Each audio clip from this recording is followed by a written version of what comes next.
Tergantung masing-masing kota, Masku. Jadi kan kalau di kampung apa-apa murah, ya otomatis biaya pengesahan lebih murah di kampung. Kalau di Jakarta apa-apa kan mahal, dia otomatis mempengaruhi biaya pengesahannya juga. Seperti beli ayam, terus perlengkapan di dalam ubur rampe, banyak pokoknya persyaratan pengesahan. PSJT itu latihannya gratis, tapi pengesahannya mahal.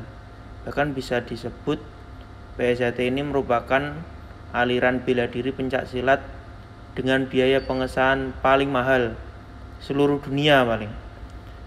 Ini karena ya memang persyaratannya banyak dan itu ada kriteria-kriterianya. Jadi nggak bisa sembarangan. Di biaya pengesahan PSJT ini ku pinten Mas, tergantung masing-masing cabang, masing-masing kota, masing-masing wilayah. Terkadang kalau harga di sana itu murah ya, jadi biaya pengesahannya makin murah. Kalau apa-apa di sana harganya mahal, ya otomatis akan mempengaruhi biaya pengesahan juga. Itu Mas.